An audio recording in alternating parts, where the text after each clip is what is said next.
Hey everybody, welcome to the session. My name's Dan Stewart and I'm just super pumped that you guys are here. Today is going to be an amazing session and I'm just absolutely excited to introduce you to our guest, Alan Rice. Now he's going to be on here with us in just a few minutes. As we kick things off today, first thing I want to do is just welcome you. I mean, this is great, right? Here we are coming to the end of 2018, and whether this was a great year or a not so great year or a really challenging year, you're in a place right now where you can take positive steps to make 2019 whatever you choose. And I take that very seriously. I know you do too, and that's why you've joined me here today. Yeah, really stoked to have you guys here because the person I'm going to be introducing you to in just a moment is a super special guy. He's a person who's accomplished so much. And this is important, right? Because I believe that in life we have to really choose who we allow to be our mentors. And you know, you're here because you believe this is a place you can learn about how to really bring the right people into your business and keep them.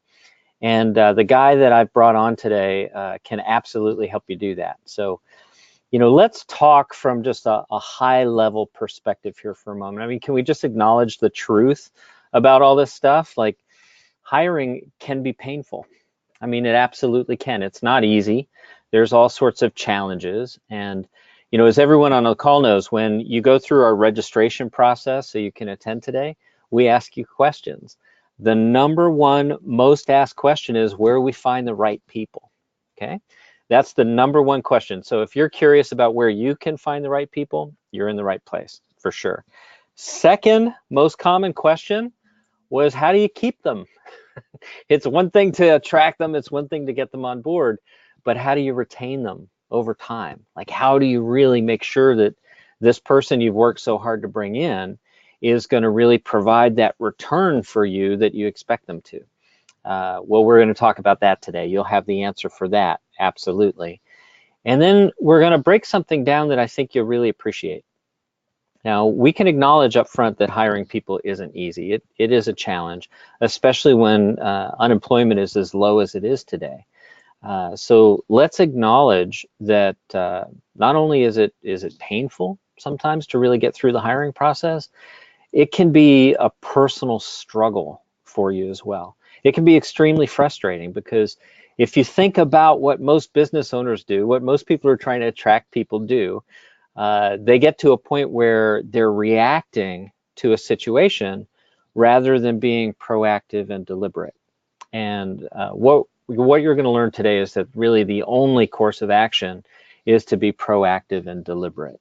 So everything that you're going to learn today is really foundational to your ability to become that magnetic attractor that pulls the right people from wherever they are into your business and helps them stick over time. Does that sound cool? I think it does. I definitely think it does, because you know, when you've done this, when you've gone through the process and you've figured out exactly why someone should want to join you and stick with you for the long term, you're really freeing yourself, right? I mean, the promise that's available to you through mastering, attracting exceptional talent is huge. The first thing that you'll create for yourself is some leverage.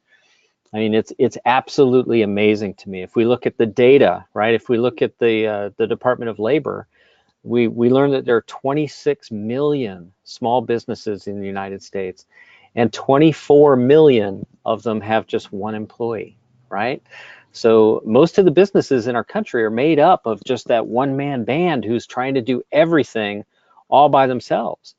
And you know, that's a really tough way to live, right? Because what happens when you get sick? You know, what happens when you have an emergency? What happens when you're tired and you need to recharge and unplug and go take a vacation? Well, all of those things are much more difficult to achieve when you're only relying on yourself. So the first promise in attracting these really talented people is freeing yourself from that day-to-day grind, right? You get the leverage of talent on your team. And you know, there's an old saying, if you want to go fast, go alone. If you want to go far, go together. And that's what happens when you attract these people. You have the opportunity to really accomplish big, significant things. like far beyond just earning a living. You can really make a large positive impact on the world in whatever capacity you choose. And there's something magical about doing things in the right order, because too many people set out in business and they're like, hey, I just want to make some money, I want to get rich.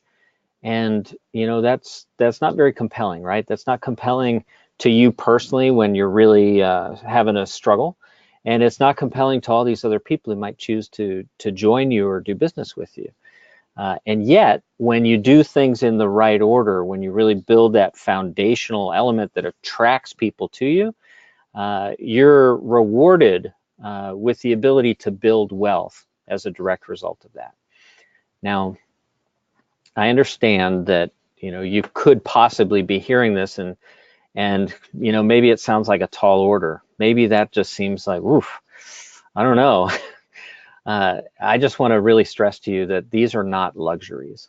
All right, this is not something that's impossible for you or for anyone else to achieve. It's absolutely realistic. You can do these things, and to do them, you've got to, of course, take the right steps. And there's no one that I know who's more qualified, who's taken the right steps himself in his career, and who can guide you more effectively than our guest today, Alan Rice. So, Alan, I'd love to go ahead and bring you on. Can you join us? Are you here with us now? Hi, Dan. Yes, I am. How are you? Fantastic. Doing great. So, everyone, can you see Alan? Can you hear him all right? Of course, I probably should say something in order for them. Yeah. Where are you joining us from today, Alan? Well, I'm joining you from blustery and beautiful New England, Bedford, New Hampshire, and we're all getting ready for the snow moving season. So, Ah, the snow moving excited season. about that. Yes. We don't know very much about that down here in Tampa, Florida. I'm actually wearing my winter coat today. This is it. So I don't envy you having to move all that snow, for sure. So, Alan, I think I've kind of laid the path that we're going to follow today, right? We've got a tall order to deliver on here for our audience. And, I'm really eager to start this conversation and to dive in with you. So, when we got together before the call and we talked about the things we wanted to share, this was it. Like we said, today will be a total success provided that we can do these 4 things. So, we're going to teach people to attract, train, retain, and equip, not just talent, not just people, but exceptional talent. There's a huge difference.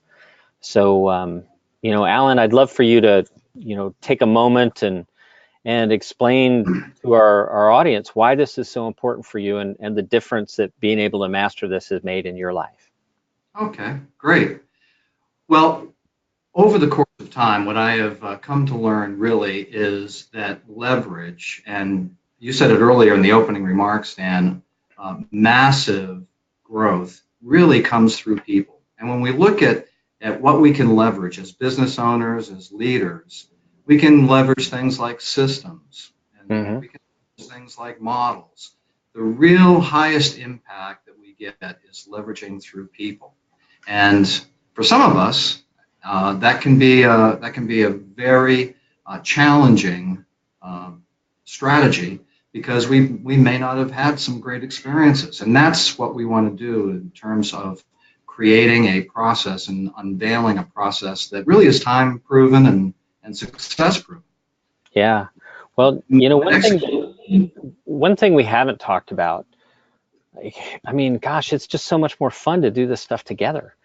Like, as a solo entrepreneur, you've got the weight of the world on your shoulders. And when you're attracting really great, fun, talented people, not only does everything get easier, not only do you make more money, but you have a heck of a lot more fun in the process. That's Correct. certainly been my experience. Yeah, Now, absolutely. your background, let's just give the audience a little bit of an understanding of your background, because I know you're a humble man, but you've really achieved quite a lot in your career. So, um, how many agents have you attracted to your brand? Well, we started our company back in 2005, so we're 13 years old, And as I said, we're in southern New Hampshire, Mm-hmm. and over the course of that time period, we started with two of us, my business partner and I coined the phrase, two guys and a laptop, because that was the extent of our resources. And over that course of time, we've been able to build a company with just over 420 agents Wow. in southern New Hampshire. Now, when I say that to some people don't even realize that 420 people live in southern. But we do have 420 agents, and we are the second most profitable, most productive market center in the Keller Williams system. Oh God, I love to hear that. Very proud of that, and we're very fortunate to have the number of people Mm-hmm. being with us in order to do that. We certainly couldn't have done that alone. Yeah, absolutely not.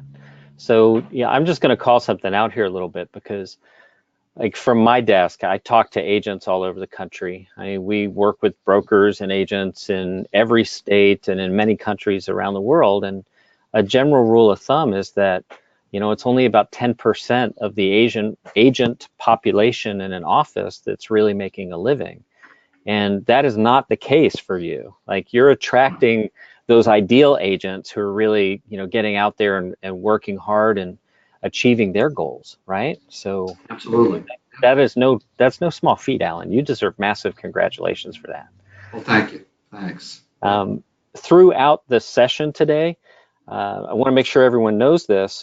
I will be keeping my eyes on the chat box the whole time. So, like Doug Martin says, hi, Alan. I'll pass that along. And Hi, I'm Doug. calling attention to this now because I want to make sure that we get all of your questions answered throughout the session. So let's dive in here, Alan. Let's let's let's kick things off here. Okay.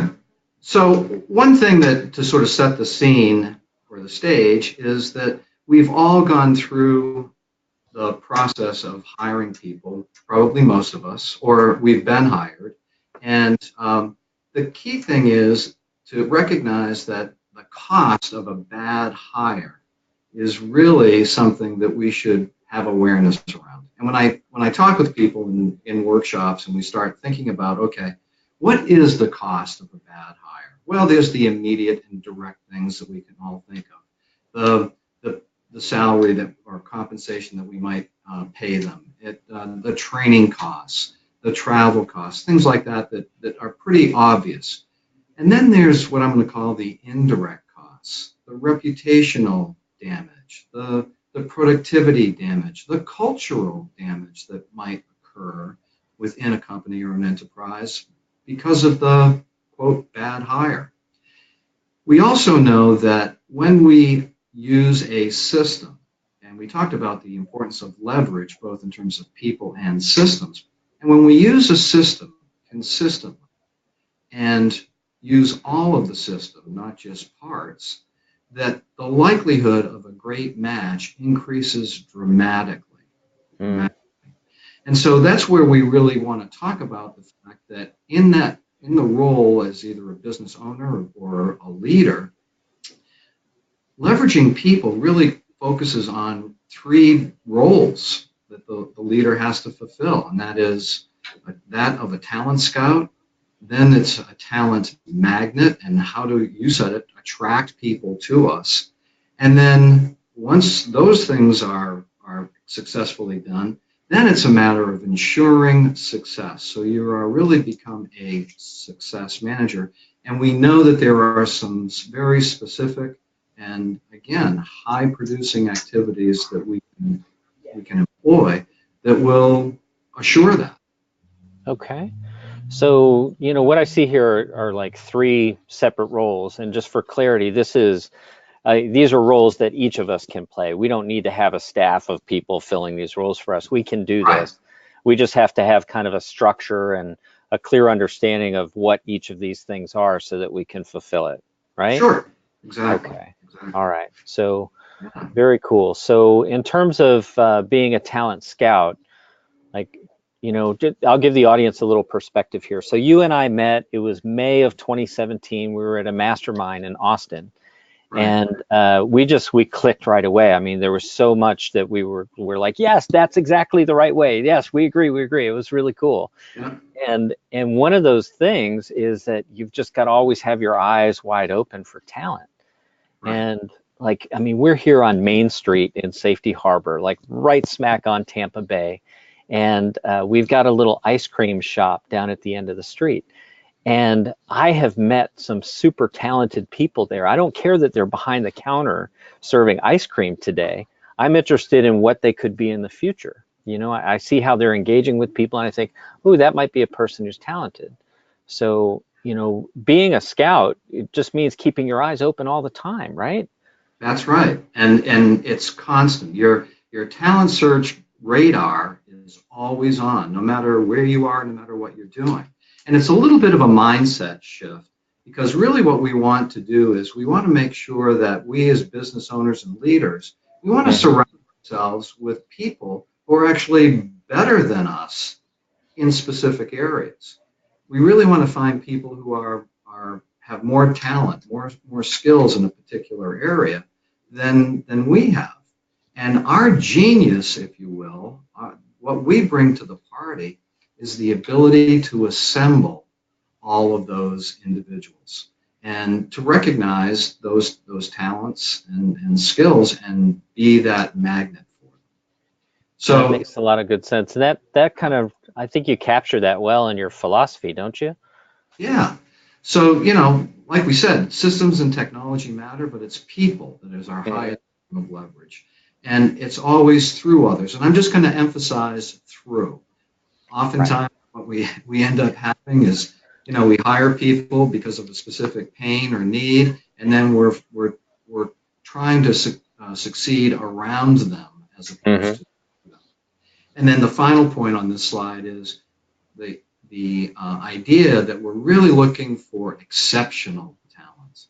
I call those people empire builders, and they're really about 1 to 3% of the population. And so we really need to know who it is we're looking for before we actually go out and make that selection. Yeah. Yeah, I love that. We've talked a bit about this concept of empire builders, you know, because I think there's a kind of a fear that we have if we hire such like super really great people, that they're going to be impossible to keep, that they'll want to go ahead and do their own thing. Yeah, So, you know, I love this idea of, you know, that we've discussed about having some clear things that you can do to identify what an empire builder actually is, and then of course, you know, what you can do to keep them over time. And absolutely. I know we'll be diving into that here in a Yeah, little bit. So let's go just a bit deeper here on this, sure. you know, this role of a talent scout. Yeah. So really, this is where I said, as I said earlier, your radar, your talent radar is always on. And Hmm. so the responsibility for finding talent begins with us, begins with the leader and owner. And so we've got to know really who it is we're looking for, skill wise, behavior wise, character wise, style wise, particularly as it relates to a particular role. Hmm. So it really starts with us knowing and having clarity about who it is we are looking for. And then when we bump into them at the ice cream shop, at the restaurant tonight, at the, you know, the airport tomorrow, now we are much more attuned to what we are looking for, and we can begin to recognize those styles, characteristics, even skills with Right. people who might not be in the industry that we're necessarily working with, but who could definitely make that transition. Yeah. You know, you reminded me of how that, like, gosh, we've probably all been in a training class where the instructor stands up and they said, I want you to look around the room and find everything that's blue, right? And so you're looking around the room, looking around the room, and then they ask you to shut your eyes and tell them how many things were red. You know, Right, you don't see it if you're not looking for it. You right, can't, when you do that exercise, you can't think if you even saw a single red thing in the room. right, Unless, of course, we're in your room, right? Because there's red all over the place. We remember that, right. right? And so, exactly, exactly, Dan. And what really impacts this is the Mhm. fact usually we don't start looking for talent until we need it, and we need it badly, and we need it. We have a lot of pain, and so now that starts to affect how we see people, how we see talent, and so with talent radar being on constantly, we're not under that time pressure. We're Right. identifying people hopefully long before we actually need them. Well, I mean, who makes great decisions under pressure all the time? Right, Like, right, you can't build a long-term sustainable enterprise if you're just filling your most important roles out of desperation. right, That's relying far too much on luck. right. And the promises that we talked about at the beginning, they don't get filled by accident, right? So, I love where you're Right. saying you've got to have Exactly. just absolute clarity about what's acceptable, what's not acceptable, and then where the flexibility points are. Yeah. So, let's break that Yeah. down a little bit here. So we use this. Yeah. So what we do and guide people to do is to really come up with some things that are must-haves. And these are not a laundry list. This is 2 or 3 key components, key things that the candidate must have. And then there are 2 to 3 things that they can't have. And then in between there are a bunch of things that will come forward that certainly can be discussed and negotiated, if you will, relative to the circumstances. But we use this really to use as a filter Hmm. right from the very beginning. And so that, for example, if we say, the person must have a college education, then that means anyone who comes before you that didn't finish college, maybe went to college, but they're going to go in the no pile. Right. Remember, we said, empire builders are 1 to 3% of the population. So I'm pretty good with math. So that, to me, that means I've got to, in order for me to find an empire builder, I've got to filter. I've got to sift Right. through about 100 people. I'm not having 100 interviews, but I'm filtering. Yeah. Going to filter through. Okay. So, like, let's just be super clear about this. If you have an applicant who, maybe left college in their senior year, are they out, or is that a negotiation point? Well, again, what I encourage leaders to do is to really have what are the must-haves, Yeah. and that bar can be set at a variety of levels. Hmm. But, Now, this is such a critical point, right? Because yeah, it's so tempting, right? You interview someone, they're amazing in the interview, they've got almost everything you like, this about them, that about them, the other thing about them, but they don't have that thing that was in your must-have column. So right. are you ever flexible? Do you ever go back and change your must-haves because of an applicant? Well, I would say to you that if the result that you ended up with was not one that worked, then you might take a look at your must-haves. Now, Hmm. what I use these filters to be, I'm not even in the interview stage as yet. So Oh, right. the likelihood of me interviewing a candidate who doesn't have the must-haves is not likely. Gotcha. It's not See, now going to. this is brilliant, right? Because then, like, when you go through this process and you have it all set up, a lot of your pressure evaporates because you're following a structure and a system. You're not leaving it up to the chance of the moment of your level of desperation at the time you hire. So Right. I really like that. And I know that in the next slide here, it's really about starting to lay out that talent generation plan. So Correct. fantastic. Yeah. So here's where we see, again, the landscape, the environment, the ecosystem is going to be where you're going to really take advantage of things like your database, obviously networking opportunities. What we talk about in the workshop is really the it's almost a gold mine of resources, and those are the allied resources in your business life that they are so untapped, not utilized to the degree that they can be. And when utilized, we find that to be a great source for talent.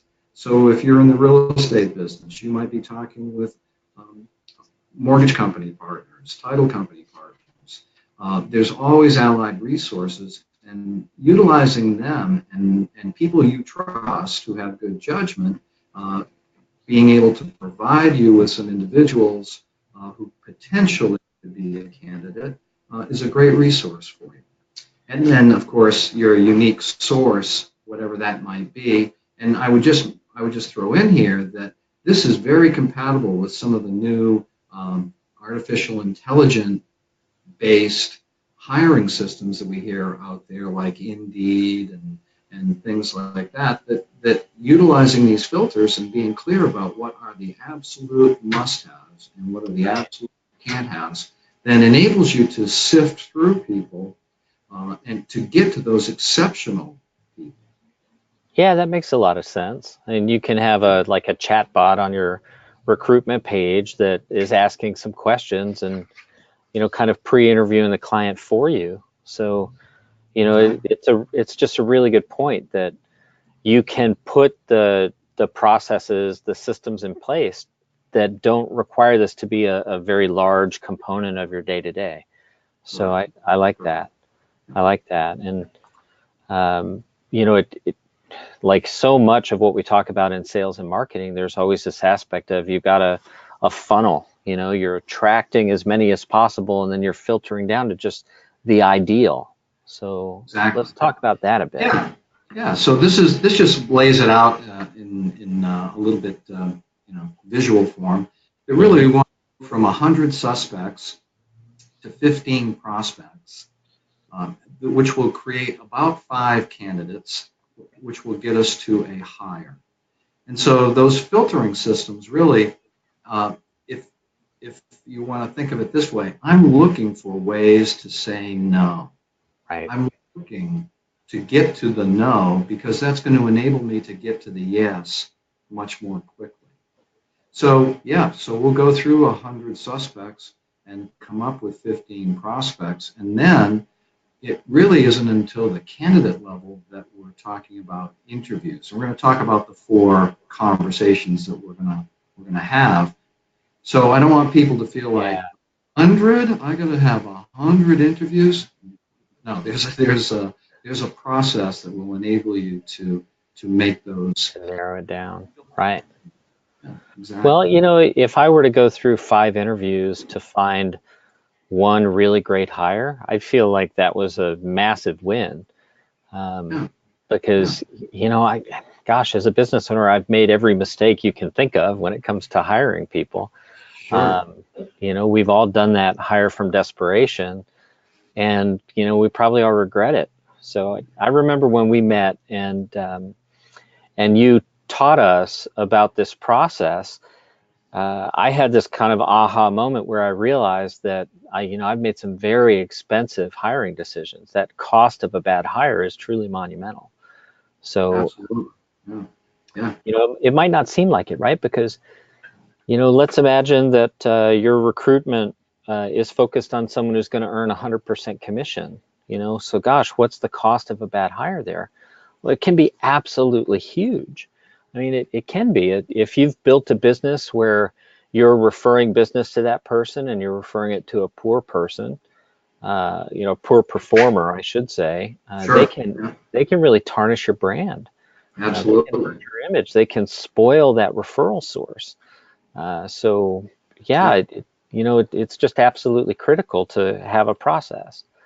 So when we were building our company, Dan, there were folks that we talked with that even though we were on the march to really add a lot of people, we wanted to add talented people, and there were many people that we did not hire. Some at their choice, and some at our choice, even though they may have had a production level that was very appealing. It was the other elements, the behavioral, the style elements that we felt would have an impact on those things, reputation and so forth. So let's go. I'm sorry, go ahead. Yep, no, I was just going to say, let's talk about that. So building a bench. This is one thing when we take out the pressure, the time pressure of, oh my gosh, we just had a resignation. Oh my gosh, our business is growing. We need to add 2 or 3 people and have them on board in 2 weeks. So when we have our radar on at all times, that enables us really to build a bench in 2 ways. Number one, the obvious way that we all have done from time to time, and that's building a bench internally. We recognize people who are already in our organization, already working with us, who have some track record and potential to fill into other roles and responsibilities. Also, and this is where it really becomes a big advantage, is building a bench externally. So it implies that we're not really looking for somebody or necessarily looking to fill a role this week. However, we've recognized someone as being talented and we want to explore with them at greater length what that looks like, what that could look like. Maybe we have a director of widgets position that we want to fill by mid-year of next year. That's on our timeline. Well, starting now, having an external bench in place in different industries allows you to have that kind of opportunity where when that is an immediate opening, you've already got folks who you can tap and look for to fill that role. And during that time period, you've continued that relationship in a very positive way. If we think about, I don't know about you, Dan, but I think about the last 2 or 3 jobs that I got. It wasn't really through a formal ad in the paper, ad on Indeed, anything like that. It was because of relationships that I had with other leaders in other companies. Mm-hmm. They obviously built an external bench and used that as an asset. So, Yeah, I think we all know that the best roles are filled without advertising. right. You don't see very many ads for people for those really great competitive roles because those who are truly building empires, who are building magnetic businesses, know this concept, and they're constantly working to get people into that bench so that when they're ready to fill the role, they've got a list of people they can already choose from. Absolutely. Yeah, I love that. So, So this really talks about where we are in terms of being a magnet. So that once we might have a clear view of some people who might have the potential to come into our business, how can we be the magnet so that they want to race to be in business with us? And so the saying that I use is that people follow opportunity and they stay for value. mm-hmm. So one thing that we like to do is really identify what our value proposition is. What is our vision? Because what people really want to stay with, they want to be able to see their world, which I define as their aspirations, their dreams. Well, they want to see that their world is going to be able to fit into the world that we are creating as a company and as a business. And so when we talk with business leaders and owners, we say, the bigger the vision, the better, because then people can see what they want to accomplish, their career path, as being a part of that world. And people want to work and contribute in companies where they know it's going to be bigger than they could be on their own. So that's where the vision really becomes a key magnet for people. One thing I've in workshops is, if we talk with people and we say, hey, could you go out tomorrow and go to some of your competitors and maybe get hired, get a job for more money than you're earning right now? And a lot of times people will say, yeah, probably, or maybe a little bit. And so then my question is, well, why don't you? Why haven't you done that? And most of the time people will say, I want to be in a company where I feel like I'm making a contribution, it's recognized, and it's a company that is definitely going to be reach a position that Right. is bigger than what I could do on my own. So yeah, Awesome. Yeah, I think about that as like the AIR plan, AIR, awards, incentives, and yeah, recognition. A lot of times people will do more for that recognition. Like I have a client who once a quarter they have these massive events. It's a big party where they issue awards to their top performers. And I mean, gosh, that just feels absolutely wonderful for those employees who've worked hard to hit a goal, and then they get recognized for it in front of their family, their friends, their loved ones. It goes a long, long way, absolutely, absolutely. right? So So let's, yeah, go yeah, ahead. go ahead. I was just going to say, let's dive into that discovery process. Yeah, so again, a little different mindset around this, and what I encourage people to do is really to have more conversations as opposed to interviews. And we're going to talk about four specific ones, but the interview or conversations really are an opportunity for us to do a needs analysis to Hmm. understand better what the person is looking for, what the person has accomplished, what are some of those things that are a little bit below the surface, because that will enable us to really discover and illuminate to some degree their what I call their hardware and software. We're going to talk about that a little bit more in a screen coming up.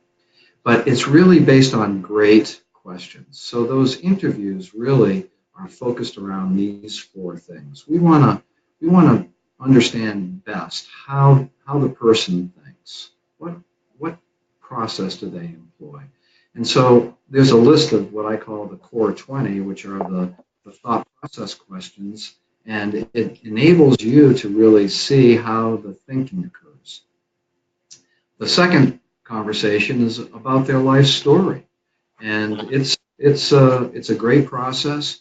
This is where we are able to really see evidence of whether or not the person is an empire builder, because our view of it is an empire builder will sacrifice, give up short-term gain for long-term territory, which is responsibility and okay, eventually more income perhaps, but they definitely want responsibility. They definitely want to have an impact on a greater area.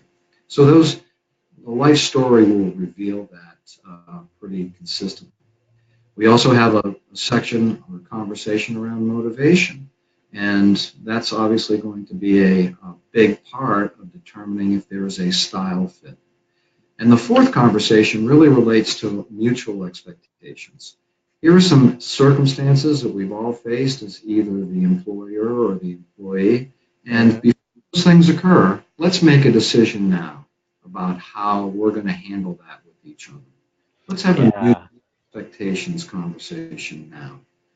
And so through those four conversations, it really puts you in a position to Yeah. make a much better informed and great style fit decision. Yeah, I'm just going to reflect back to when I first met you and I attended your workshop and we went through this. For me personally, the life story section was amazing. It really opened my eyes because, Yeah, that was an area where I would go, gosh, I'm thinking I understand how this person thinks. And, we've always had our applicants take an assessment. So we have an idea about how they think and whether they'd be a good fit for the role. But it's that life story where you really see the trajectory. right. And, I remember specific.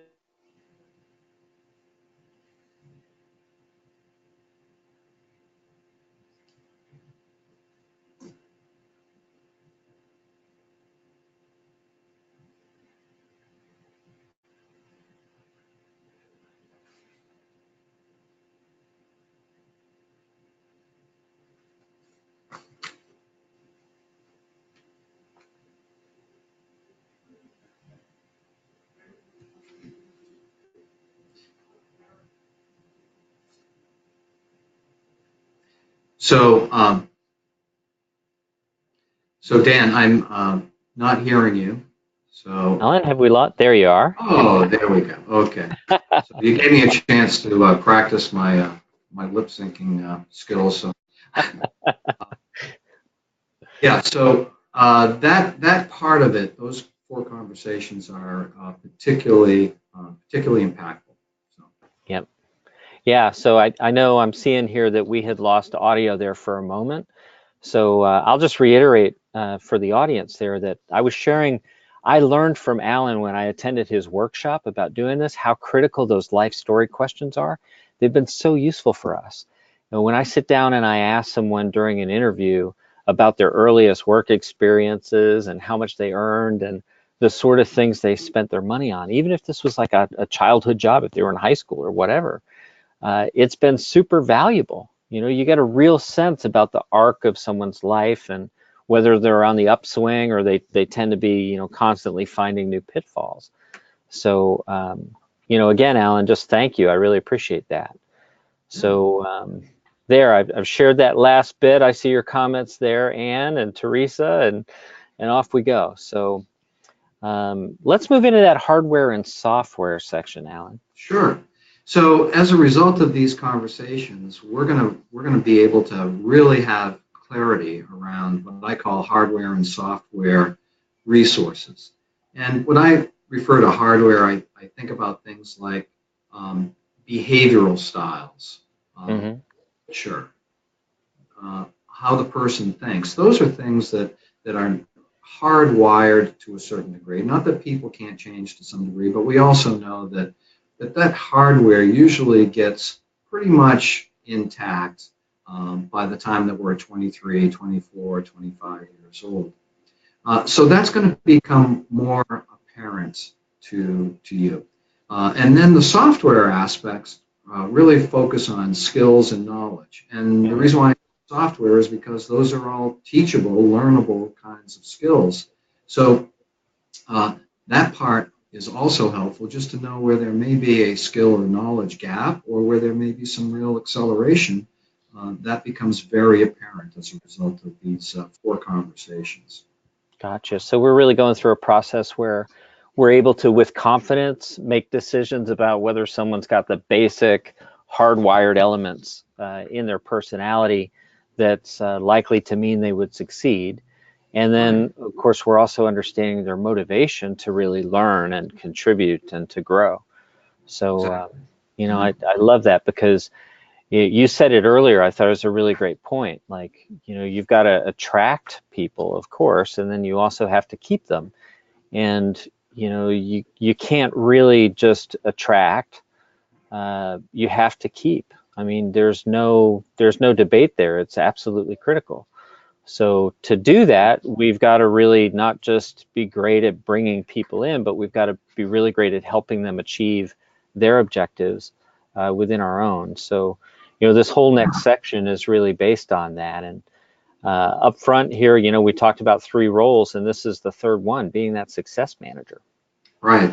And see, a lot of times this is where we kind of we've been running the race, and we kind Mm-hmm. of got to the point where okay, we've made the selection, and we're a little bit sometimes in our mind, okay, we've got that all squared away, we've filled the position. Here's your desk. The company party is at 4 o'clock next Thursday, and let me know if you have any questions. Uh, Right. whereas what we really recommend and guide people around is having a onboarding Mm-hmm. versus orientation. Orientation is a small piece of an onboarding process, and it really is in 90-day cycles. My experience as a business coach as well as a business owner is that most industries are on a 60 to 90-day cycle where activities that you employ today, the evidence of those activities, the result of those activities really show up 60 to 90 days from today. So Yeah. we want to have people, and particularly new hires, on those 90-day, continuous 90-day cycle review kind of process. And that also eliminates some things that I experienced as a leader many years ago is that we would have annual reviews, and the amount of interaction that we had with the individual might be minimal until the quote annual review, and the crescendo of pressure for that event was unbelievable because we hadn't done the groundwork along the way. So it really comes down to this 90-day cycle, and also it enables us to realize where we can start to tail off, perhaps on some things in terms of supervision because the evidence is there, and we may have to increase or intensify some areas of supervision because the evidence isn't there. Right. But again, it's something that we do mutually and stay on that 90-day cycle. Right. So in this slide we talk about the metrics, and really what metrics are the evidence of our activities. If we're not getting the results that we want, we really have to look at our activities, and that's where the change is going to occur. So we want to make sure that we have clarity around one-time goals with individuals as well as ongoing objectives or goals, and what those impactful activities are. What are the most impactful activities? We talk about the top 20% activities, and that's where we want to focus and actually time block for those, so that we know that those are going to be taken care of because they are the most impactful. We know it's disproportionate. That 20% of our activities actually create 80% of our results. So, and then the regularity of reviews really helps the relationship, not just because there may be times of bad news. It also enables us, as you said earlier about recognition, it enables us to really provide recognition of those things that are going well and to capitalize on our successes.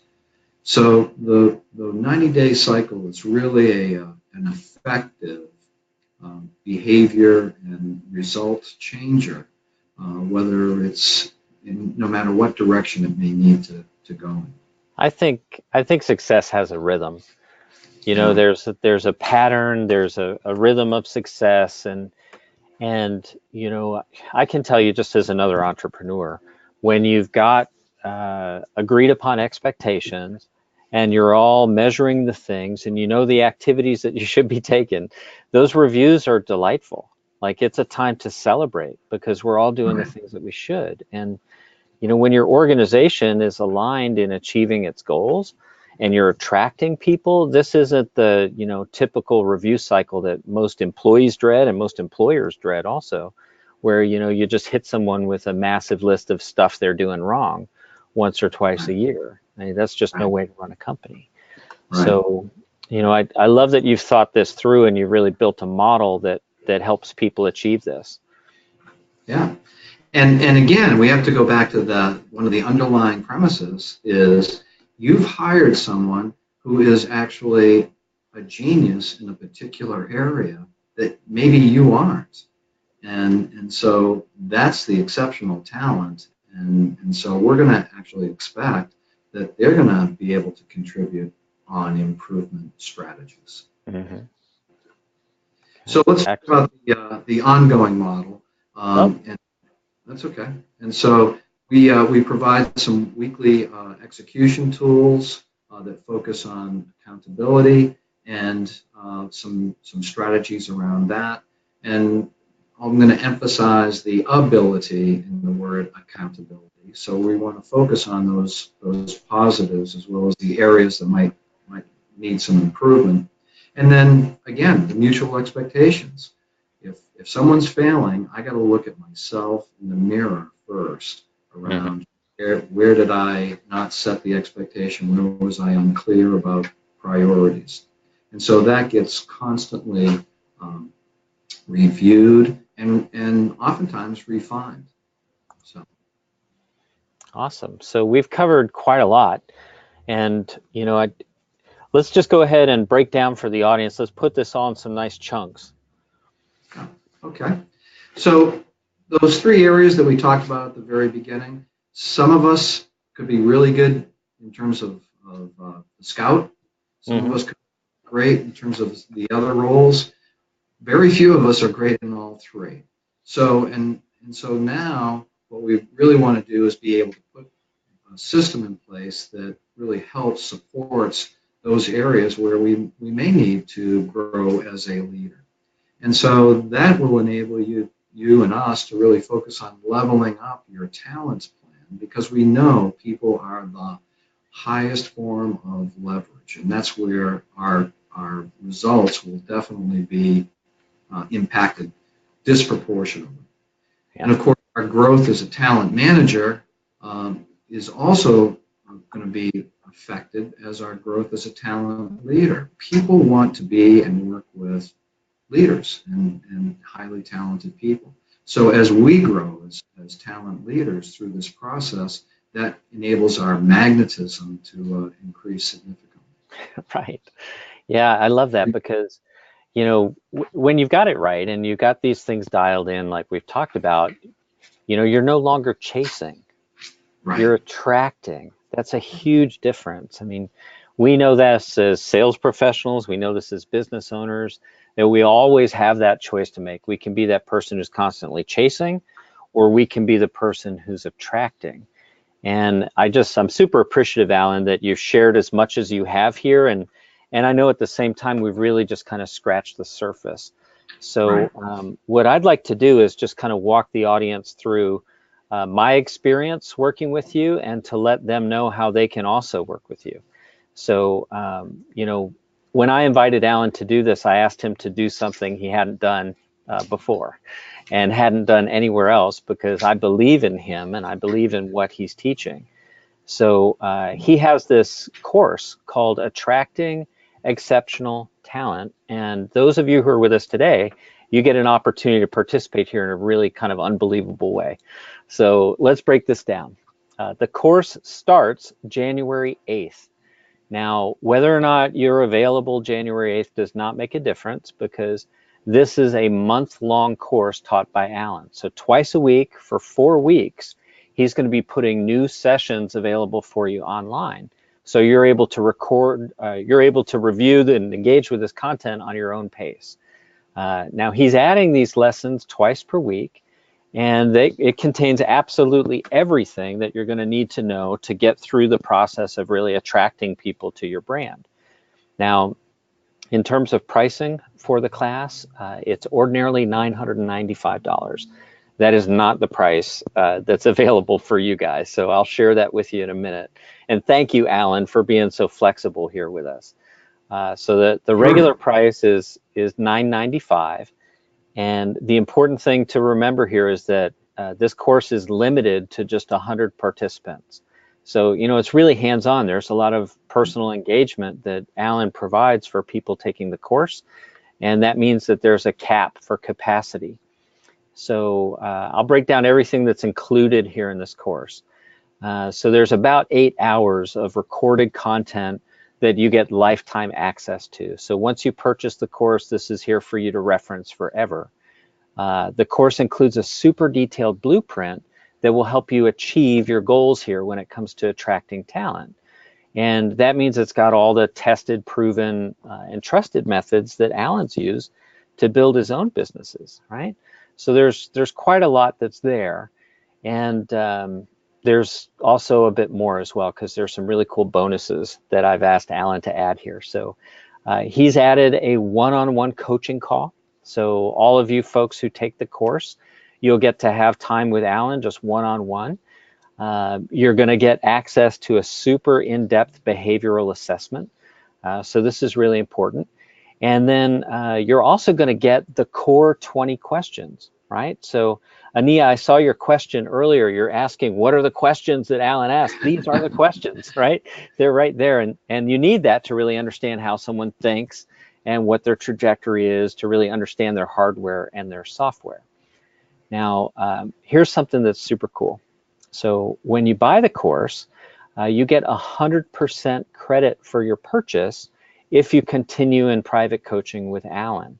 So that's kind of an awesome thing. And when he told me about that, I thought, well, I need to show the audience how much I believe in this. So I will give you 100% credit for your purchase if you buy any new lead conversion or recruitment campaign content from Happy Grasshopper. So let's just, break all that down. There's a ton of value that's there for you. It starts January 8th. It's limited to just 100 people. And your price for that is just $249, right? Just 249 bucks. And of course, that's limited to the first 40 people who register. So the class caps at 100 people, and there's only 40 slots that are available at this reduced price. So you see the link there on the screen, careerenhancementcenter.com/register. So that's where you'll go to purchase the course. And of course, you see here also that this is totally guaranteed. So, Alan is a person who stands behind what he does. And, so you're totally protected here in your purchase of the course. So just a huge amount of great content, a huge opportunity to really boost your business and attract those amazing people. And better still, you get to work with just one of the best people on the planet to teach this sort of content. So I'm going to go ahead and open this up for questions. So, those of you who have questions, this is your chance to get them answered. And Alan, if there's anything I didn't mention here in just breaking that down for the audience, please share that as well. No, I think you covered everything, Dan, and let me just say, I really appreciate your generosity and also adding an item of value to the package as well. So thank you for that. Oh God, you're so welcome. This is a huge issue. I mean, I can't even tell you how many times I talked with agents who are thinking of starting a team, or teams who are frustrated with their inability to attract great people, or brokerages that are struggling to, stay relevant and keep really great people within their brand. This is huge, important work that all of us need to pay attention to. So, I love that you're taking the time to do this. And applies across all industries. Yes, yeah, that's a huge important thing. Yeah. So, I think probably everybody who's attending today has a sense of who I am and where Happy Grasshopper fits in the ecosystem. We have members in about 48 different verticals today. And everything that you're teaching, it doesn't matter what industry a person is in. Maybe they're thinking of hiring an admin, or they're thinking of hiring a sales director, or a marketing person. It doesn't matter what the role is. It doesn't matter what the industry is. What you're teaching applies absolutely across the board. So, there's just really a bunch of really great stuff inside the course. Thanks. All right. So let's take a peek here. I'm going to scroll through and look for some questions that are coming in. Got a question here about career visioning, Alan. Yes. Are you using career visioning? Career visioning is a course that is also part of the KW franchise. So that is, a applicable, analogous kind of process specifically for real estate teams and companies. So there's a lot of overlap. There's a lot of common things because, as you said earlier, they're all foundational. Mm-hmm. Absolutely. So I'm curious about, who those key people are in your organization and how long they've been with you. Like, we don't need you to use names here, but Sure. You mentioned earlier that you have a business partner. How long have you had your partner? Since you started in 2005? Yeah, we started it. Yeah, we started it together, and we're still partners. So that's good. Yep. And we've had some folks who have been with us from the very beginning, and so we're very grateful about that. And one example that I'll use is that one person that we hired at the very beginning, who was my assistant in the previous company, is still with us today, and we have recognized role shifts that are more applicable to her style and her aspirations. And as, of course, we got bigger, then we also are in a position to have those different alternatives. And so that enables longevity and retention. Well, super cool. Super cool. So, Guys, I've got the link here for you, careerenhancementcenter.com/register. And we're just going to keep this open here another couple of minutes. We'll see if any more questions come in. The way that the course is delivered, I think we should tell the audience about that a little bit. So you have an education portal where they'll be able to watch the content whenever they choose. And there's also a Q&A element there. And then they can also reach out to you directly to get some of those questions answered. So, you know, it's super comprehensive. And when you consider the cost of just even attracting one person, it's far less than what you're charging for the entire course. Right. I mean, gosh, this is just an absolute huge win for anyone who takes it. So I super appreciate the opportunity for you to share this with our audience today, Alan. Thank you for that. Well, thank you, and I appreciate being here and having a chance to spend time with you and everyone. So thanks for that. All right, awesome. So last call for more questions, folks. I'll just tread water here for a moment, and then we'll go ahead and get things wrapped up. So let's see, today at 4:01 p.m., we're just like 1 minute over the allotted time here for the session. And we've had a lot of people who've engaged here today and have asked great questions throughout the session. I don't see that we've got more popping in now, so we're going to go ahead and get things wrapped up for today. Again, Alan, thank you very much. I really appreciate your time today. Thank you. Thank you, Dan. Thanks for having me. I appreciate it. My pleasure. All right. Have a great afternoon, everyone. Bye now.